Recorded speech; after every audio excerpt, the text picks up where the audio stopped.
This is EWA Radio, the official podcast of the Education Writers Association, and I'm public editor Emily Richmond. When it comes to reading proficiency, America's students are struggling. The pandemic has only made a tough situation harder for kids who are already the most at risk of falling behind.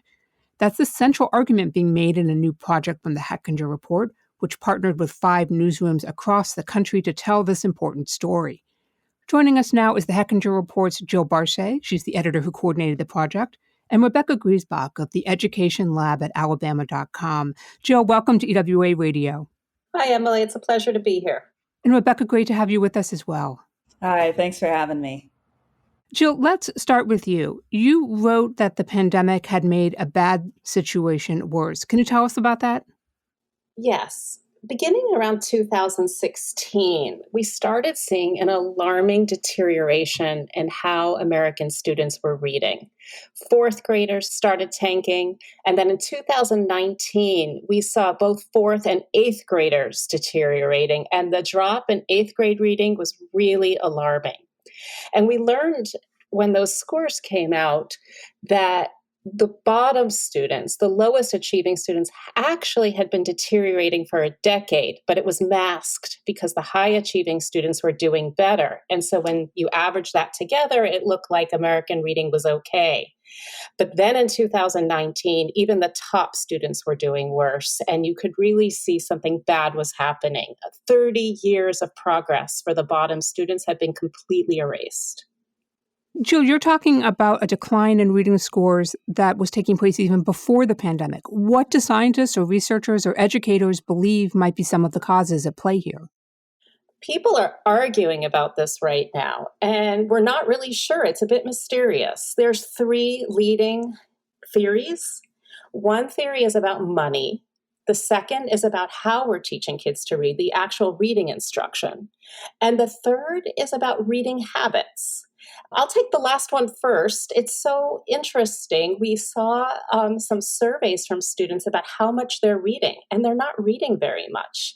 The number of kids who are reading a half hour every day has really gone down. And it seems like technology is replacing that. Kids are spending more time playing video games on their cell phones.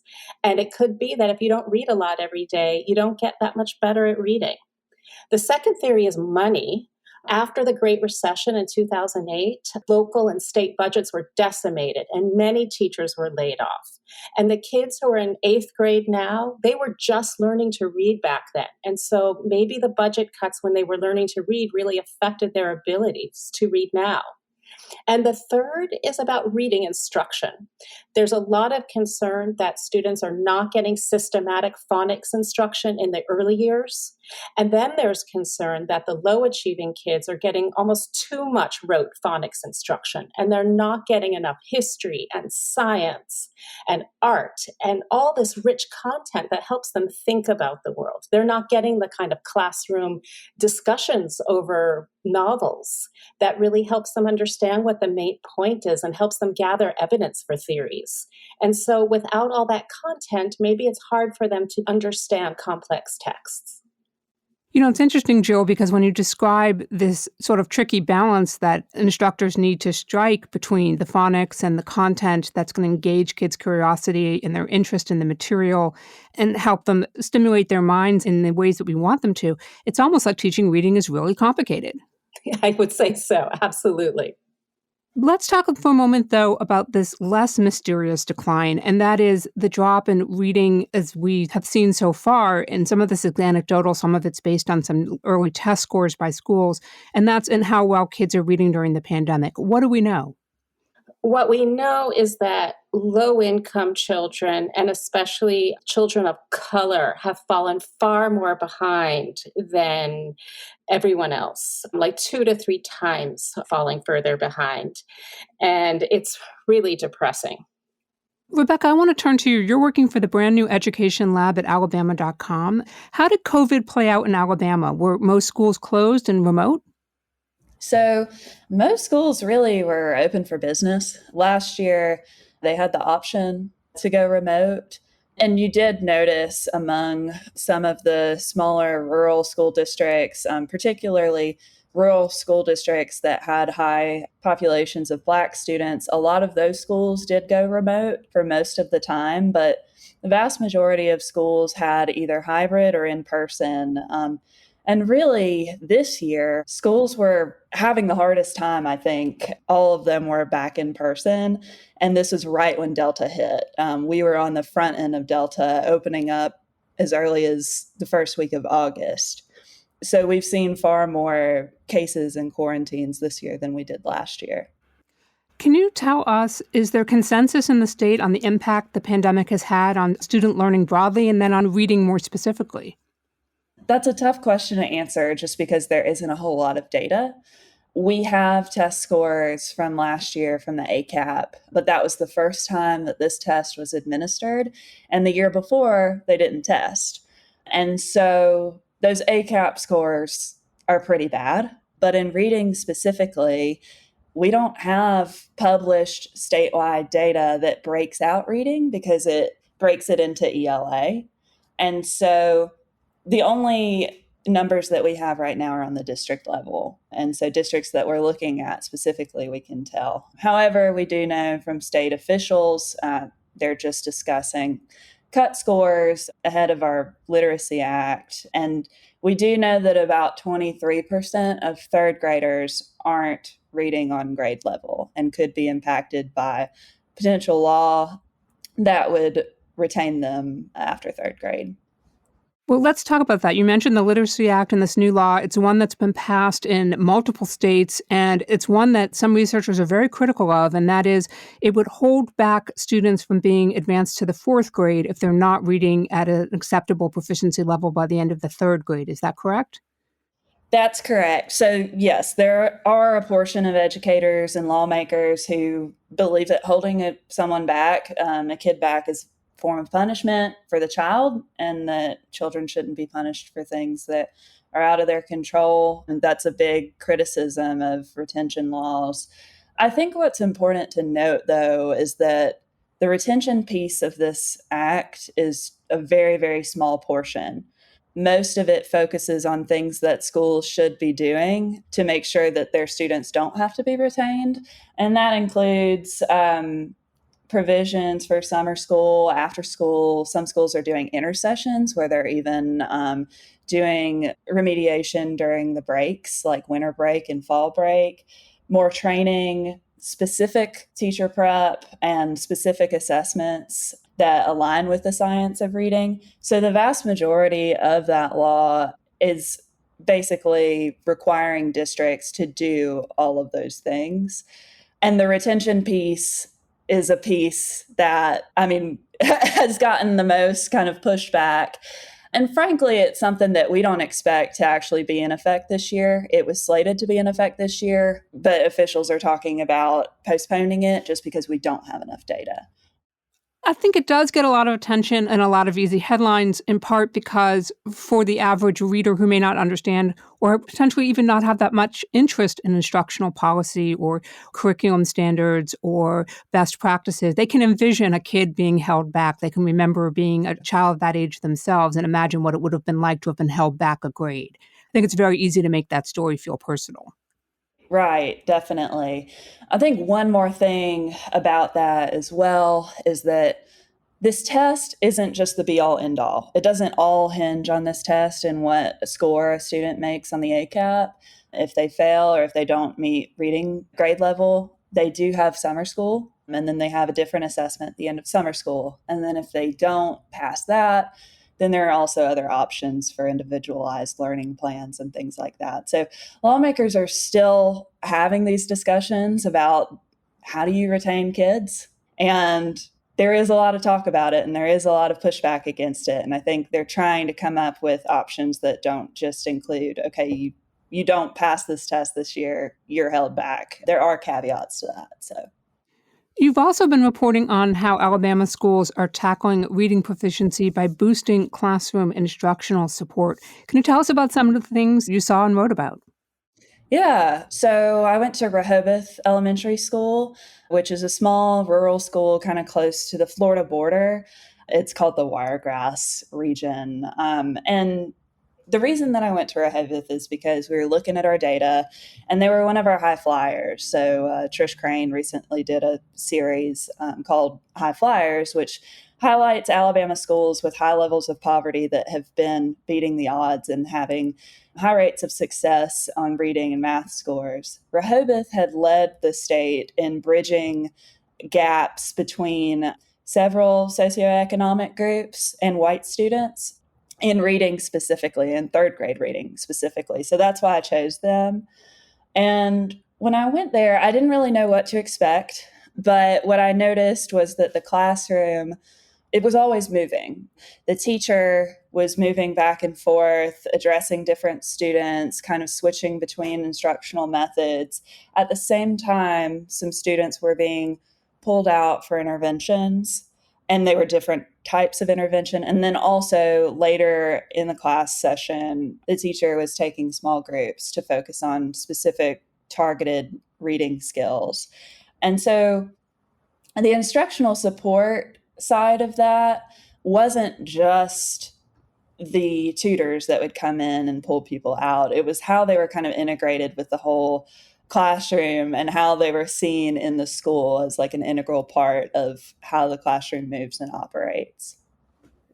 That's interesting because I can certainly remember writing in the past about intervention programs, mostly under No Child Left Behind, in which the tutoring programs that were prescribed for after school had no contact whatsoever with the classroom teachers. And there was just this huge disconnect and really a lost opportunity to collaborate and coordinate. And this sounds like the exact opposite of that.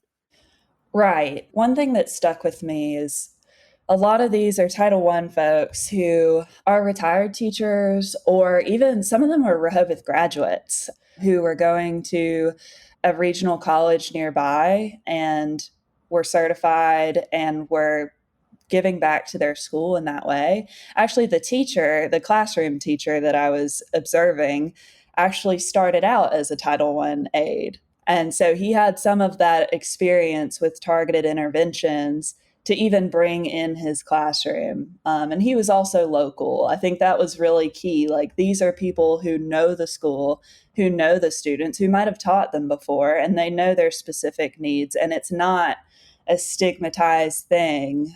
These are people who students feel comfortable around. We're talking about America's reading problem with Jill Barshay of the Hechinger Report and Rebecca Griesbach of the Education Lab at alabama.com. Don't miss an episode of EWA Radio. You never have to. You can find us on your favorite podcast app. And thank you to everyone who has taken a moment to rate us on iTunes. Your support and your feedback are helping us to grow. Jill, you coordinated the Hechinger Report's collaboration with reporters at the Education Lab newsrooms in Alabama, as well as the Post and Courier in South Carolina, the Dallas Morning News, and the Seattle Times. As you started to put the pieces together from these various stories, I'm wondering what jumped out at you? What surprised you? Emily, two things surprised me. One was just how behind the students are, and that even teachers who were used to teaching students who were, say, 2 years behind grade level, maybe reading on a fifth grade level when they were teaching seventh grade. Now, coming back from pandemic, the students are on a third and fourth grade level. That's just so behind. And the second thing that surprised me was how parents are very worried about their kids, and there's so little that they can do sometimes. There was one mother in the Dallas area who used to take her daughter to the library every week. And then when pandemic came, she couldn't. And so she had this preschool child that was so hard to expose to a literary world. And now her daughter's 6 years old and she's learning to read from behind a mask. And it's, she can't see the teacher's lips. And this mother is doing everything that she can do. She's taking her to a neighborhood organization, but there's so much stacked up against this Latino family now to get their daughter to be reading on grade level. It reminds me of a story by Perry Stein for the Washington Post in which a mom essentially was driving around and taking the subway around D.C. looking for little free libraries for children's books for her child because the libraries were closed. Sad. It's the state of where we are, I suppose. Obviously, a lot of work that needs to be done. Joe, I'm wondering, Emily Hanford of APM Reports focused on the science of reading instruction for a series of stories beginning in 2018. It feels like her work really brought to attention some of these persistent issues and concerns about the disconnect between what's happening in schools and what the research really shows. Is that a fair assessment? I think that's fair. She has built a great body of reporting about the lack of systematic phonics instruction. And there are too many elementary schools in this country that are not teaching phonics every day and teaching it properly to kindergarten and first graders. And I think she made a compelling case that that needs to be remedied. Along those lines, one of the more common reading programs used in schools is the subject of a new study which found that it really wasn't effective. Can you explain that? Sure, there's this new field of curriculum reviewers. They're like watchdogs of educators, and there's a few groups out there. And one of them is called Ed Reports. It's funded by a lot of big foundations like Walton and Gates. And last month, they came out with a report saying this Fontes and Pinnell, which is used by many schools throughout the country, was weak on a few fronts. One of them is that the reading texts that they have kids read are too basic. And the second is they're not teaching enough phonics and they're not teaching it properly. And this is not the only popular curriculum that's been panned by these watchdogs. There's another one called Units of Study, which is sort of the commercial packaging of Lucy Calkins' Readers and Writers Workshop out of Teachers College, which actually Hechinger report is an independent unit of Teachers College, I should disclose. But it's really troubling that a lot of curriculum that are used in thousands and thousands of schools through our country are just not meeting the basic threshold of what kids should be taught. Rebecca, you're an Alabama native. What's it like to cover education in your home state? I think for me, it makes things easier in some sense because I kind of have a feel for who the stakeholders are and I have a feel for what the geography is like, especially in the district that I grew up in. But I mean, so much has changed. Even visiting a classroom recently and noticing those things, like the teacher always moving around and so much technology. I mean, there was technology when I was there. It wasn't too long ago, but teaching and education changes so much every year that it just, in some ways, it doesn't even look the same. And so in that ways, gauging classroom instruction is really difficult for me. But some things like the politics, I feel more comfortable reporting on that because that's something that I've been immersed in my whole life, if that makes sense. So you are a Report for America Corps member, which means you're right at the beginning of your career. What do you know now that you didn't know a year ago? Oh boy. I started at the Ed Lab in June. We're in the middle-ish of this pandemic. And so I've had to do a lot of catching up on the Literacy Act and on COVID and how schools were handling that. I feel like every day I'm learning so much about the state, specifically those kind of statewide level policies and storylines and trend lines that are going on. It's never a dull day here. Um, so, and also throughout this project, I learned a lot about solutions reporting. This was my first real solution story that I've done. I think I learned a lot about just specific questions to ask, how to pinpoint data toward those positive outliers, because in Alabama, we have a lot of negative stories about education and a lot of stories that do need to be told to hold officials accountable. But there are solutions and there are stories worth telling on that end. Jill, can you give just a quick description of the solutions mindset for that approach of journalism, just for our audience who may not be familiar? I struggle with this, Emily. I think it's really hard to point to solutions without having efficacy studies. And what I mean by that is having reputable researchers look at it and say what happened to students who had this particular intervention and compare it with similar students who didn't have it. What's really hard in education is that it's hard to make clinical studies where you randomly shoot people up like with vaccines and give them the drug and then give them a placebo and see which works. And so it's really easy to go to a classroom and it looks like it's working well, but it's really hard to know. And the reason why is because students are always learning. We're always getting smarter, especially when you're young. And so you don't know how much more they would have learned without it. Does that make sense? It does. And, for me, when people ask me what do I think solutions journalism means, I think it means it's not necessarily telling the good news, but it's saying we've identified a problem or challenge, and now we're going to talk about some ways that we might go about solving it. It's not stopping at the accountability piece of here's the problem, but getting to go another step. Not all reporters get to do for every story, but there are stories like this one where I think it's ripe for it. Right. I mean, I think what I did in this story is I explained some of the theories for the problem. I tried to get to the root causes. And hopefully, by looking at the root causes, we can address the solution. Because if the root cause is money, then the solution is to give schools more money.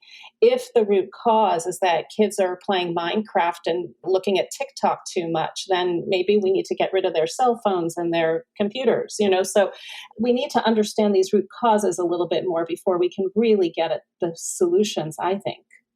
Rebecca, anything you want to add to that? No, I just think that with solutions reporting, those tough conversations about limitations are key.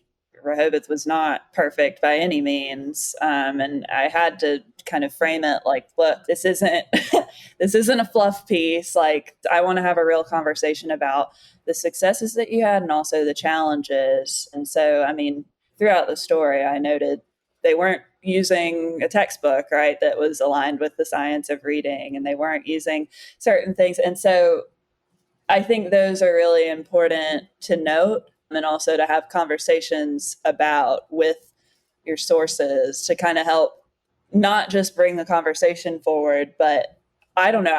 I think having those conversations with sources helps them seek more solutions and helps them kind of reorient themselves when you address them with like, okay, the experts say this research says this.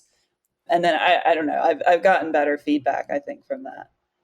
Jill, are there some stories you'd like to see local reporters pursuing around literacy instruction? Absolutely. I am really fascinated with parents right now and what they want.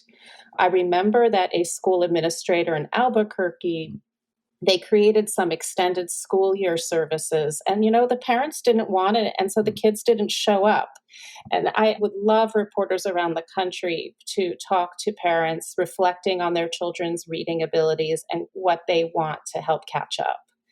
And Rebecca, what about some story ideas from you as someone who's right in the heart of the beat? Definitely second Jill with the parents. I think for us, it's going to be interesting to track how districts are complying with the Literacy Act and really holding them accountable and asking for data related to how many teachers do they have trained in letters and ARI? What kind of intervention supports are they providing? What were their results from summer learning? So those are some of the stories that I'm thinking about. And also, I looked specifically at race and poverty levels for this story, but I think there are a lot of stories to be told with other factors like learning disabilities, special education, and seeing maybe where the high flyers are there, and specifically teaching reading among those populations. I think those are great suggestions. And also, I would tell reporters we're all going to be paying close attention to how these federal COVID relief dollars are being spent. There's billions of dollars at stake flowing into states and local districts and schools and classrooms. And I think you've both made some good points about things for reporters to watch out for. And one of them I would just reemphasize is these programs that are being put in place, are they considered scientifically sound? What are they basing these contracts on? Some of them for millions of dollars for intervention programs. Challenge the science, ask probing questions about who the consultants are that are coming in, and ask about collaboration and relationships between the existing school staff and the newcomers. That's right. There's a lot of money going to things that have not been shown to improve student achievement a lot. There's a lot of interest in reducing class size, but in the research literature, that has not shown to boost students' achievement nearly as much as, say, tutoring. And if we could provide individual one-on-one tutoring for the kids who are most behind, that could really help a lot. Jill Barshay is a writer and editor for the Hechinger Report. She's also a recent EWA reporting fellow. Jill, pleasure to speak with you. Thank you, Emily. And Rebecca Griesbach of the Education Lab at Alabama.com is also a Report for America Corps member. Rebecca, so glad you could join us. Thanks so much, Emily. That wraps up another episode for us. If there's a story or reporter you want to learn more about, drop us a line with radio@ewa.org. The mission of the Education Writers Association is to strengthen the community of education journalists and improve the quality of education coverage. For more than 75 years, EWA has helped reporters get the story right. Have a good week, take good care of yourselves, and thanks for listening.